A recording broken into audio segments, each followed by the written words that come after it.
All right, and welcome to another episode of the Jimmy Rex Show. I'm sitting here with Angie Layton in her home here in St. George, Utah. Angie, good to have you here. Thanks for having me. Yeah, you bet. So one of the things that with this podcast I really try to emphasize is just more and more people are very curious about other people's lives. And I have some exceptional people that I've known you for quite a while now. I think I met you when you were like 18 when you first moved to Provo. Gosh, yep. I think everybody just knew of Angie Layton. It was like, right, I think you'd been... Everyone knew of Jimmy Rex. What are you saying? Yeah, whatever. Well, at least all the guys knew of Angie Layton, so the rumors spread quickly. But one of the things that I really liked about you, from the first time I ever met you, you're just a very genuine, very fun person. And I think that's one of the things that people don't know very much about you. So I was excited to interview you to share you with my audience a little bit more about your actual life, because you just became a mom. Yes, I did. Tell us a little bit about, what was that day like, the day you became a mom?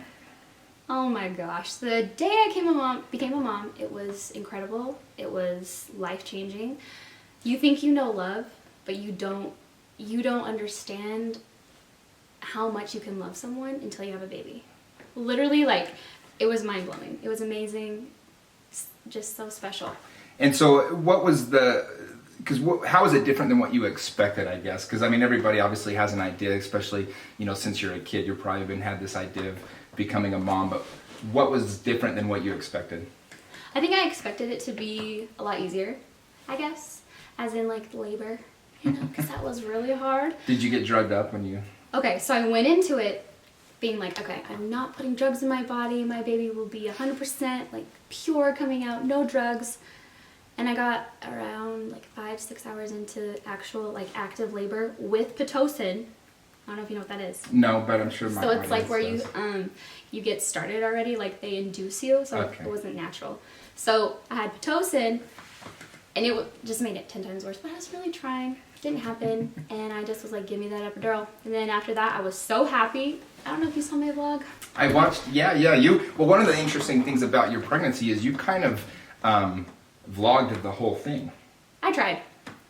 I mean, not the whole thing, but I vlogged like the day of getting the call and going to the hospital and stuff. And so why did you decide to share that intimate moment with your audience and the people that follow you online? Because it's the real me, and like in the video I wasn't wearing makeup and I was fat and it was great and I was pregnant, and it's just a part of me that I wanted to share, and it's such a beautiful, special time in my life. I don't know, I just wanted to share it. That's awesome. And so how old is your baby now? One, Ledger, right? Ledger. And how has been being a mom different than what you expected? What did you expect it to be like, and how has it been different? Okay, I expected it to... I don't really know. I guess I didn't really know. But I probably expected it to be easier. It's getting harder as he's getting older. I have to chase him around a ton. Yeah. I don't know. Did you have any of that, like, postpartum depression they talk about? So, before I ever got pregnant, I was like so happy all the time. Nothing could get me down. And then, I don't know, I had Ledger, and I had a little postpartum anxiety. I think it wasn't depression because I was so happy. I mean, he made me happy. How can you not be happy when you have a newborn? It was just, I was so anxious all the time. Like, I was worried that something would happen to him. I was worried just about stupid little things. Like, it was crazy, but it's a real thing. And a lot of girls struggle with it. A lot of moms do. So how long did that struggle last for you? I would say, like, maybe 6 months. Okay. I mean, I'm still getting over everything. Like, I'm finally starting to feel... Are you one of those moms that doesn't let anyone hold the kid or makes everyone wash their hands 10 times? Or... That's Dylan. That's your fiance. I'm just like, whatever, like... I mean, at first, we wouldn't let anybody that they were sick be around him or anything like that. But, yeah, I'm Mama Bear, for sure. Oh, that's good. Okay. Well, lucky kid. And you got a wedding coming up in September, is that correct? Yes. So is he also the one that's worrying about the wedding, or is that more you? Are That's you the me. one planning all the wedding? Of course it's me. He's just like, whatever you want, sure, anything you want. I'm like, okay. What's the hardest part of planning the wedding? Choosing a venue, deciding what centerpieces you want, like little things like that. Yeah. But it's fun. Well, and you talked about in your vlogs a little bit about you actually had a lot of anxiety around when you found out you were... Well, actually, tell the story, because you actually took... How many pregnancy tests did you actually take to make sure you were pregnant? I mean, probably like 20, but I only showed maybe 10. I mean... Did they all come back positive, all 20? Yes. Well, the first one came back like half and half, so it had like a faint line. And then I just had to keep taking them. So reassuring myself. I'm like, oh my gosh. And why did you take 20 pregnancy tests? I just didn't believe it.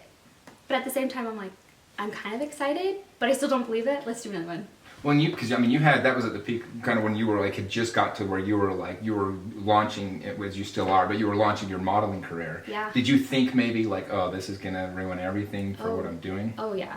I was really sad. It was kind of, I just thought like I was done. I'm like, I need another way to make an income because I'm not going to be able to model anymore. That was not the case. Yeah, what actually happened? Well, okay. I was modeling for a company in Indiana, like a contract. I was exclusive with them. Then the company in Utah, they're just an online boutique, they found out I was pregnant and they loved that idea and they just offered me a lot more money for a year contract and I couldn't say no. It was like in Utah, I didn't have to travel, and they wanted a pregnant model. So it was perfect. I was like, oh my gosh, this is God, like, thank you, you know? Yeah, well, it's kind of cool how a lot of times in life, I think something happens to us, right? And we think it's going to be the worst thing that ever happened. But it really is the best thing. It's the blessing. Oh, yeah. There's no saying, like, some, I can't remember who it was some entrepreneur that, like, started a big business, and it went huge, right? Multi-billion-dollar business. And he said, you know, I never would have started this business and been able to make my life like mission if I never got fired from my job. Because he was working a job, and when you're working a job, unfortunately sometimes, or something different than what you maybe should be working towards, it's hard to find that time to work on something else. So like, it's not always what we think. Like when people get fired, it can be an opportunity. So how quickly after you found out you were pregnant did you have to start calling? I mean, you had to call your other model agency and tell them. And I waited so long. I waited till I was like 3.5 months. Because I was kind of starting to show. Okay. You know, and I was doing swimsuits, and I'm like, hey, I know we have swimsuits tomorrow. I just gotta tell you, I'm pregnant, so don't judge me. And they were really sweet. Like the people in Indiana, they were really good to me about that. And yeah, when you're pregnant, you're just like full of hormones, and you're just up and down, and you're like, yeah. Okay. Hopefully, you never have to go through that.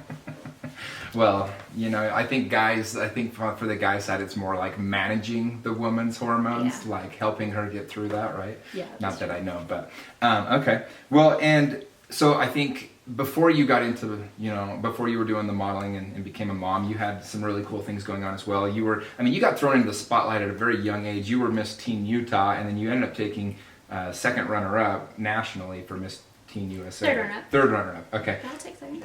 So, what was that like being, how old were you at that time, I guess? 18. And what was that like, such a young age, being cast into this spotlight of this world now where everything's kind of online and, you know, very quickly people are starting to follow you and do things different like that? I remember back then I loved it. I just was myself, and I felt like it wasn't really like stressful or intimidating at all, just because I was just like happy-go-lucky. I'm like, this is awesome, oh my gosh, this is so exciting. Like at Miss Teen USA.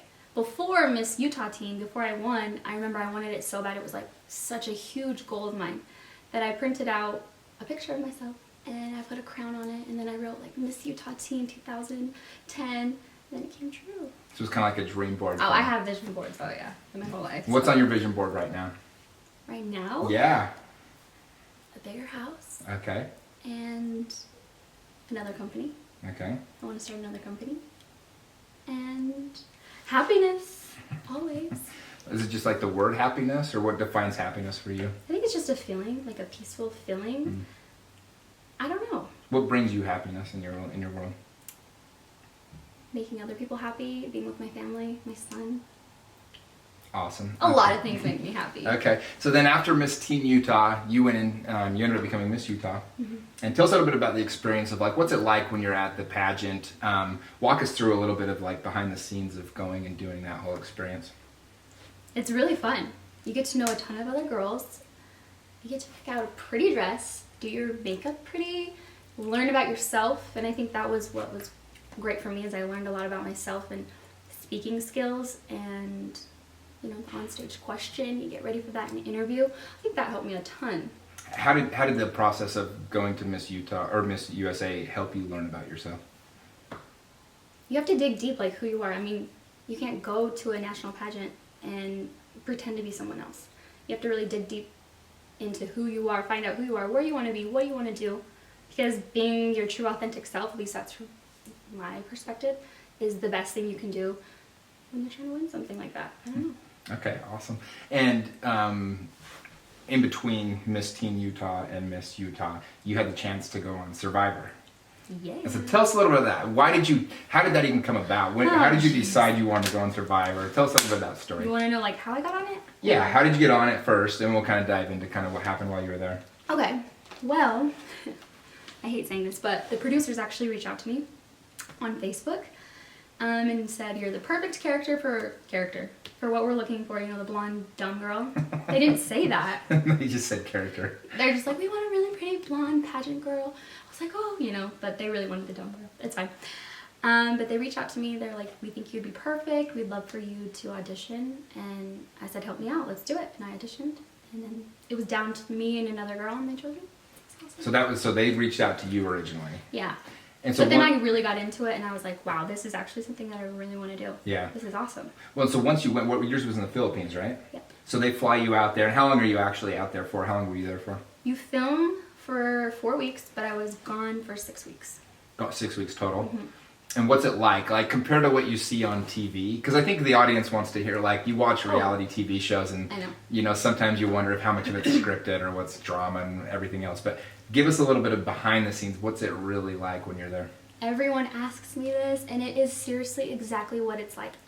For me, when I was watching, because I watched so many episodes, like, preparing, and I'm like, this is so easy. Like, what? This is going to be great. This is easy. When I got there, it was a lot harder. I feel like it's harder.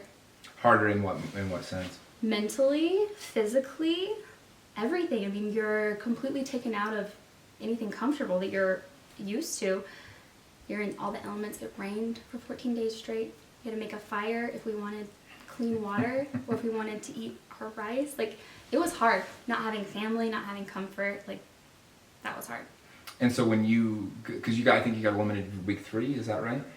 Yes. And so were you sad at that time? Were you okay with it? But listen, did you watch my season? I've seen it, yeah. So there was 3 tribes of 6 on each. Yeah. So my odds are already really bad right there, because usually it's 2. 2, right. And I was 3rd out of my tribe because we lost every single challenge. So if you really think about it, that's pretty good, right? That's true, because your tribe just kept losing the events. That was the big issue you guys had. Yeah, you guys. That was the big problem on your event. So if you could do it over again on Survivor, what would you do differently than, like, looking back now? Because it is one of my favorite shows to watch. Gosh. The way they set that up is pretty genius. But what would you do differently if you go back and be on it again? This sounds bad, but I was so honest the whole time. I didn't play anyone. I was very, very honest.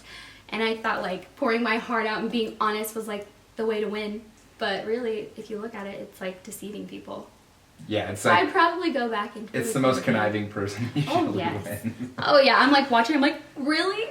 You guys had, like, your own little server. You've lived in some houses with, like, 4 or 5 other, you know, young women at a time. You guys could have had your own little Survivor thing going on in those houses, I feel like. Yeah. You could have learned some of those deceiving skills. Mm-hmm. Well, so when you came back, I guess, was that weird to watch yourself on TV at that level, or? Yes. And did anything change for you after that? Did a lot of people reach out to you, or was life pretty normal? Well, I had a little thing where I was being honest again, and they asked me, he was like, so what do you want to change about your tribe? After we had lost 3 challenges. Yeah. So the right answer should have been, we got to work harder, we got to work as a team, we got to do better in the challenges. But I was like, honestly, I just want my cookies. And so I said, the cookies thing was what I remember. And it, like, blew up. Like, people were like, who's this cookie girl? And I've just never... What spawned that answer? You just literally just really wanted some cookies in the moment, or what? Honestly, yeah. That's all I could think about. So I had these oatmeal cookies that I made before Survivor. Every day I'd eat them. They were like protein style. Okay. Loved them. They were like my obsession.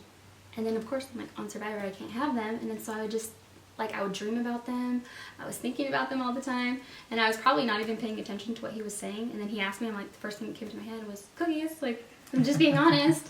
That's another reason why I look back and I'm like, maybe I was too honest. Well, one thing I've learned with TV shows is they can try to make you look as good or bad, or like in moments they catch you with an answer you're not really prepared, right? And so it's like the editing they do. But the producers loved it. They told me that after. You know, Jeff Probst, like, he told me that he had to kind of play it up after I got voted off. So yeah, I'm like, okay, all nice. Are you still in touch with any of the people from your Survivor season? Here and there, yeah. A few. Roxy, I don't know. Okay. We were like rivals, but Yeah. we actually text all the time. Nice. We're friends. And then did you watch the rest of the season, like, after you were eliminated?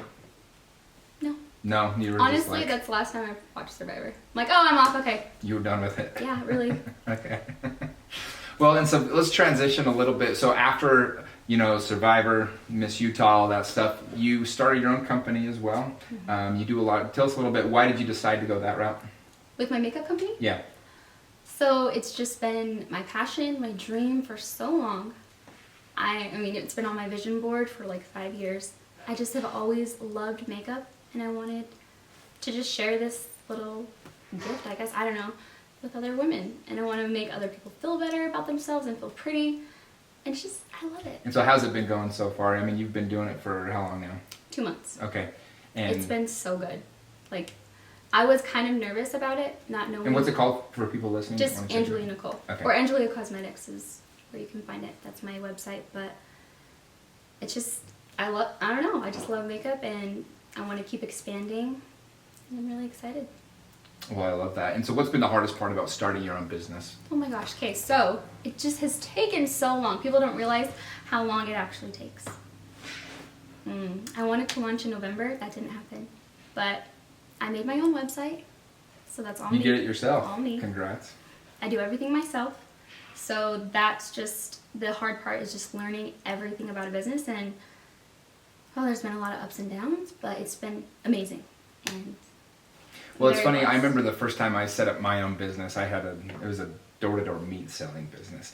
But, like, I just knocked on my neighbor's door. I knew he was like a lawyer, and I'm like, hey, I need to like file some documents. I'm like 22, you know. I'm like, can you help me? We're sitting on his porch, and he's so nice. He's like helping me out with it, you know.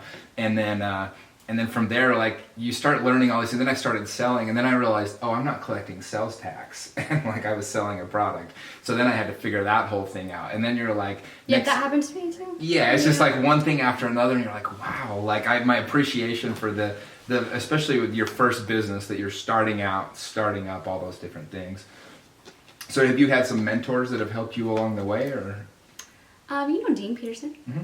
So I ask him every day, like, hey, what can I do on this? Like, how do I fix this? And he helps me.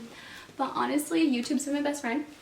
I had an assistant help me, like, put things together too. But I just learn, and I read things, and I just go step by step.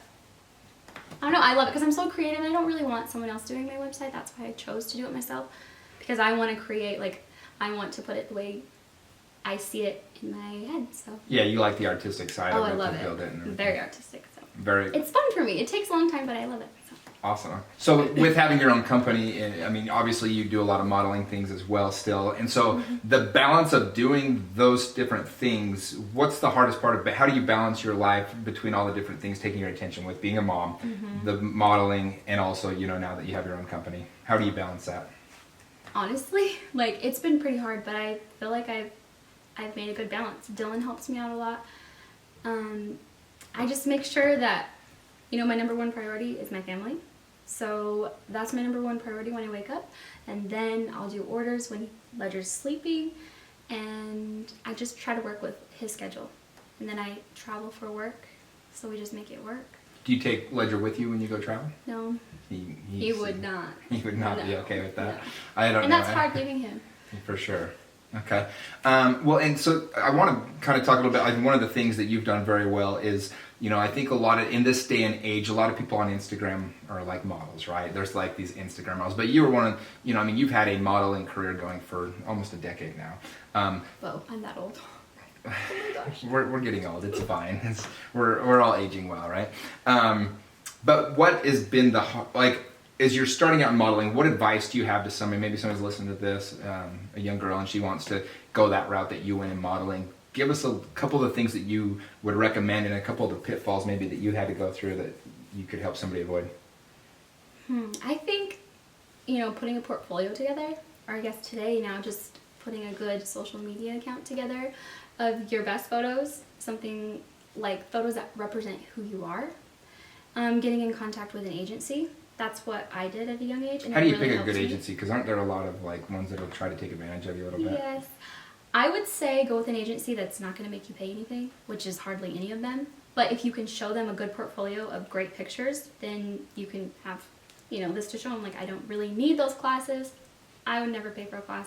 I think it's, There's a lot of things. I remember when I think it was when I was 21 or 22, I was at the mall with my buddy, Cottonwood Mall, and I think it still exists anymore, and there was like this runway set up, and there was, I promise the story's going somewhere, but they had like a modeling show, and they had these models, and then anybody could get up and walk the walkway, and me and my buddy were like, let's be funny, like, let's just do it. And so we just did it joking around, but we like dropped our keys and like would bend over to pick them up, and we just thought we were being funny, Well, anyway, they had like a scholarship, and they, for the winner, whoever did it the best, and me and him both won this like acting scholarship, $500. I think it was just a con to like get you into the agency, right? And they're like, these two look like they'd throw some money. So they're like, hey, come get your free classes. It was like a 6-week course or whatever for acting, and me and him are like, yeah, let's give it a shot. Why not? So me and my buddy Nick, we walk in the first day, we're kind of both just like, this is stupid, like.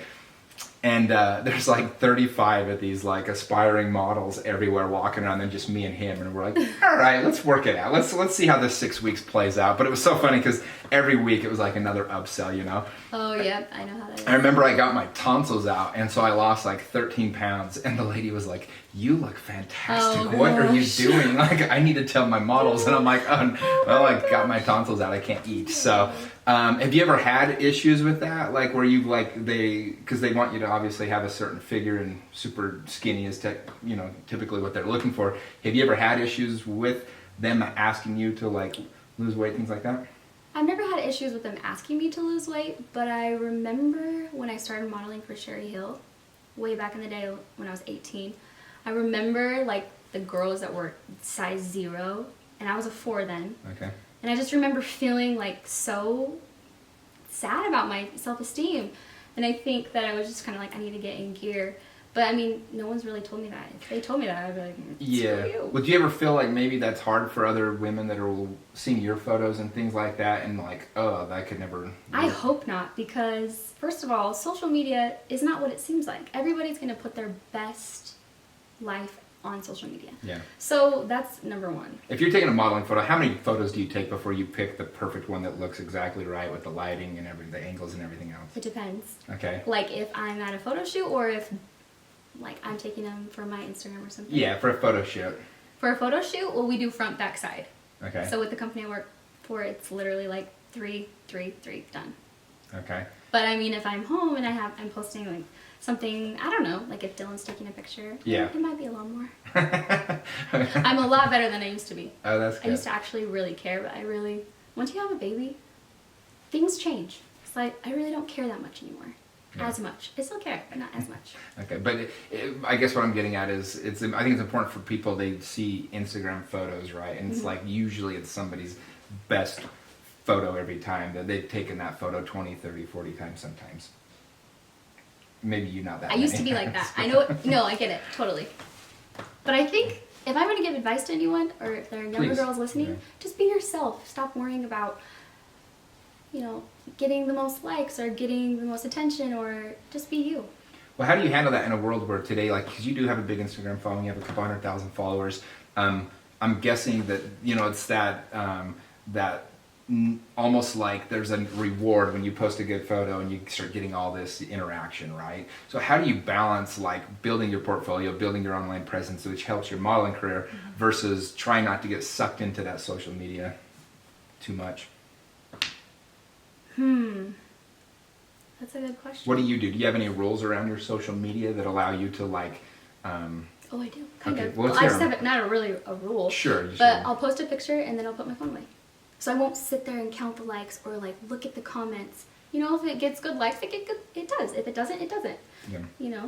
It's not, that doesn't base my self-worth or who I am off of that. Right. And I think that like before, I maybe was like, oh, I'm not getting enough likes. Oh, I'm not getting enough comments. I'm not, and then once you just let that go, it can free you. I don't know. Like. Yes. Well, I have like, for me, it's like if when I'm on my phone, I try to stay off my phone on the social media stuff. And if I catch myself like just subconsciously, going on it too much or whatever. I'm like, and then once I become aware of it, I'll delete the apps, and my rule is I have to re-download the app to check it, and then I have to delete it again. So it's like I can check it, but there's a lot of work behind it. That's like my own little way of like balancing it, right? That's great, yeah. Yeah, and that's one of the things that I do to try to manage my social media so I don't get too swept up in, because it can be our default too if we're just like going to the bathroom and we're bored or something like that, It's hard because there needs to be a good balance. Mm-hmm.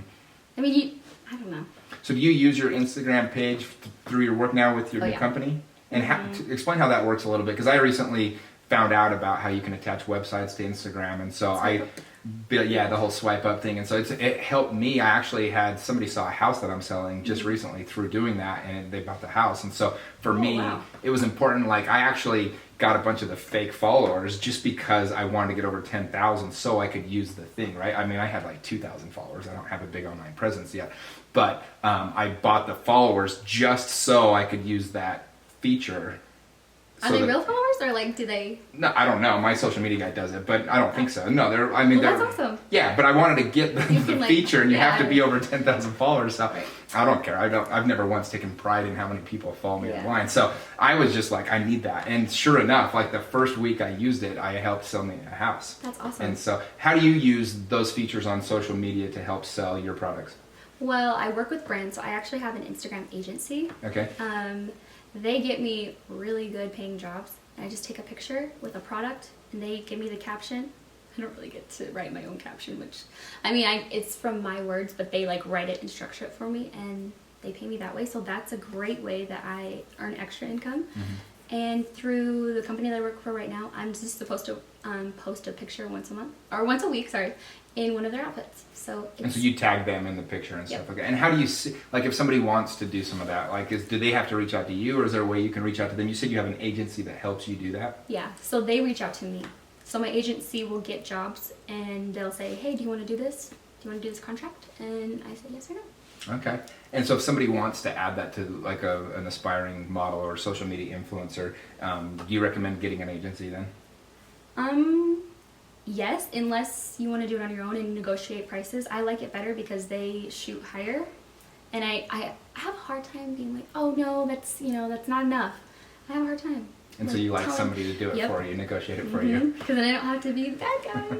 That's like, I think every time, like I recently was at an event out in LA, and Ashton Kutcher was there, and we had got to meet him and hang out a little bit, but it was funny because his handlers were all such jerks, and he was the nicest guy in the world. And it's like he's hired these people to be like, get these people away from me, like be jerks, like do whatever you need to do. And he's just like smiliest guy in the world, and he had like a line of 50 people waiting to see him. And I thought I'd be funny. I'm like, oh, I'm going to go up and just say a funny joke. And he got married a few years back or whatever. And so as I walked up, I said, so is this line worse than your wedding line or about the same?